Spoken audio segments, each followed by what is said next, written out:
Vamos juntos fazer uma reflexão hoje do livro Fonte Viva, do benfeitor Emmanuel, psicografia de Chico Xavier, de número 142, Não Furtes.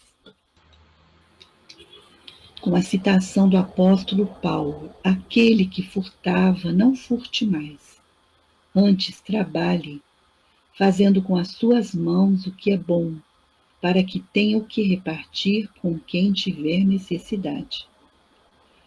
Há roubos de variada natureza, jamais catalogados nos códigos de justiça da terra.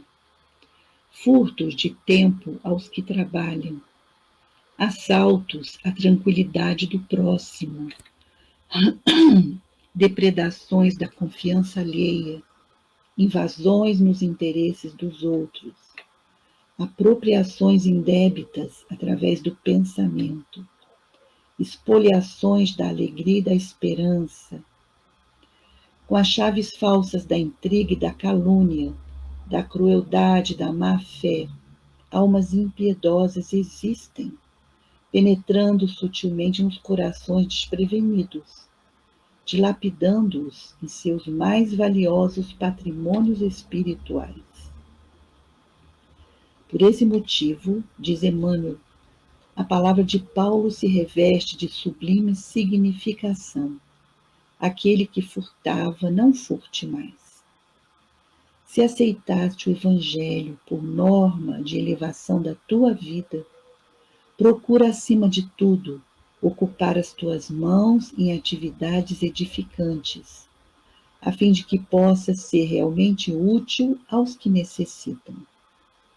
Na preguiça está sediada a gerência do mal.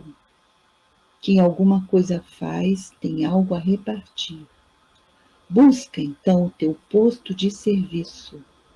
Cumpre dignamente as tuas obrigações de cada dia e, atendendo aos deveres que o Senhor te confiou, atravessarás o caminho terrestre sem furtar a ninguém. Então, amigos, vamos fazer uma reflexão juntos dessa mensagem do benfeitor Emmanuel. Meus amigos, a jornada humana, às vezes, é afoita, é corrida, é apressada. E como disse Emmanuel nessa lição, existem almas impiedosas, existe intriga, existe calúnia, crueldade, má-fé, existe preguiça. Há roubos de variada natureza, furtos de tempo, roubam a tranquilidade do próximo, a confiança alheia. Há invasões nos interesses dos outros. Existe apropriação indébita do pensamento de alguém. Tiram a esperança e a alegria das pessoas. Mas a pessoa, quando aceita viver o Evangelho trazido por Jesus, seguir os passos e o exemplo do Mestre, a pessoa muda o seu comportamento. Jesus dizia: imperioso se faz caminhar, hoje, amanhã e sempre. Porque hoje a pessoa corre atrás de tantas coisas na vida.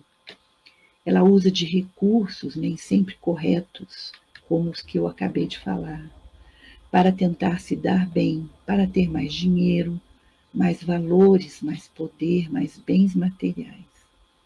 Mas muitas pessoas se esquecem que somos espíritos vivendo apenas uma temporada na matéria. Então ela esquece de cuidar da sua alma eterna. Não é verdade? Existem espíritos que estão presos numa cama de dor e têm resignação. E por isso estão avançando a longos passos em direção à sua evolução, em direção a Deus.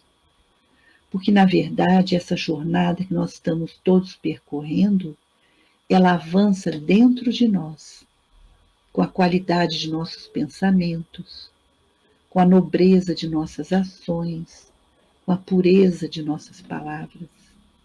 É assim que nós nos aproximamos de Deus, da paz, do reino de luz que nós desejamos. Então vamos guardar isso. Essa jornada que todos nós estamos percorrendo, ela avança onde? Não é buscando só o poder, só os bens materiais, só a luxúria, o sexo e a diversão infantil. Não é só isso. Então, é dentro de nós que desenvolvemos as virtudes, as qualidades de nossos pensamentos, a nobreza de nossas ações, a pureza de nossas palavras. Isso é que vai nos aproximar do reino de paz, de luz, que nós tanto ansiamos. A riqueza que vamos conquistando com nossa jornada interior não é vista com olhos físicos, mas na verdade até dá para perceber, usando a sensibilidade, o quanto uma alma tem se aproximado mais do Cristo na sua jornada. Emmanuel dirá que uma pessoa pode estar na Terra vivendo os mais altos pontos da sua jornada, tendo fama, tendo dinheiro, tendo beleza, mas muitas vezes, para a sabedoria divina, ela vai estar estagnada, vivendo ilusões. Enquanto que aqueles que estão quietos, humildes, como eu já falei muitas vezes, presos num leito de dor e sofrendo humildemente, mas com fé, a sua provação, sofrendo as provas que a vida lhe impõe. Isso vai lhe trazendo o amadurecimento do espírito. E com isso ele vai avançando dentro de si mesmo para outros planos de entendimento com Jesus, para o seu amadurecimento espiritual, para a conquista da sua luz. Vamos refletir então sobre o que é caminhar, andar, nos erguer de fato. Com uma figura bem conhecida, por exemplo, que ilustra o que nós estamos falando, é Saulo, Saulo de Tarso. Na sua caminhada na juventude, ele tinha alcançado muitas glórias. Ele era um soldado famoso, ele caminhava no serviço a Deus, mas a que modo? Como ele realizava esse serviço? Espiritualmente, ele era uma alma que tinha muito fanatismo, muito orgulho, achava que fazia tudo por Deus, mas seu coração era fechado para a bondade, para o amor que Jesus andou naquele tempo espalhando, para o movimento de melhoria interna das almas aqui na Terra. Então Saulo de Tarso perseguia os cristãos, mandava prender, muitos morreram sob o comando, sob as ordens de Saulo de Tarso, até que um dia Jesus aparece para ele e pergunta: Saulo, Saulo, por que me persegues? Saulo então desperta e de perseguidor ele passa a ser um seguidor de Jesus. Torna o seu nome Paulo de Tarso e se torna um grande divulgador do Evangelho do Cristo. Então, aqui dentro de nós, quantas vezes estamos por caminhos que não estão bem corretos? Então, a voz interna nos acorda, porque estamos nos atolando em algo. E então chamamos, clamamos por assistência a Jesus, a Maria, que nos ajudem para a nossa jornada de espírito. Há uma voz interior, meus irmãos, há um chamado para sairmos da estagnação.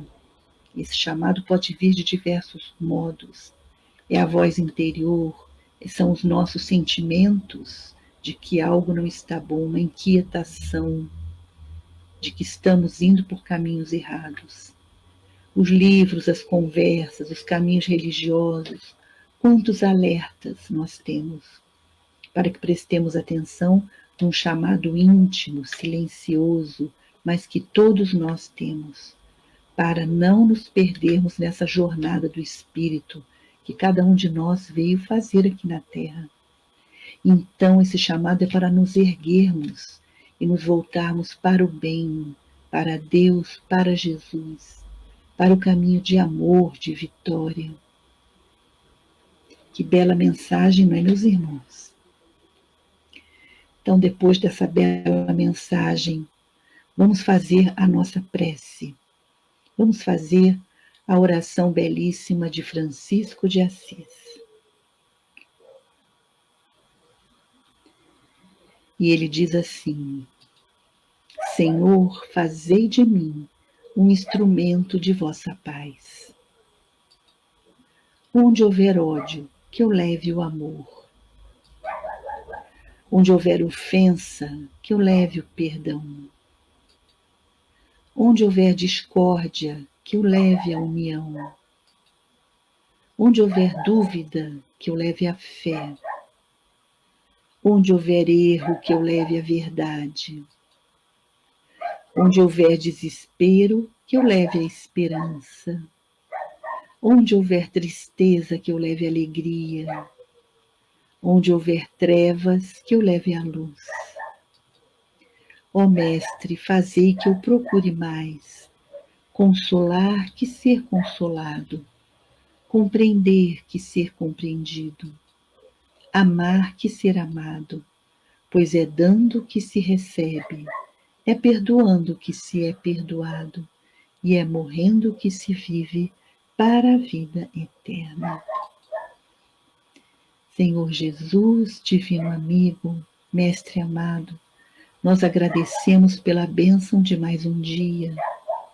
Agradecemos por todas as bênçãos recebidas e rogamos ao seu bondoso coração que derrame sobre o nosso lar, sobre os nossos familiares, os fluidos benfazejos da saúde, do amor, da compreensão, da fraternidade, para que possamos viver em paz, unidos e nos amando e ajudando.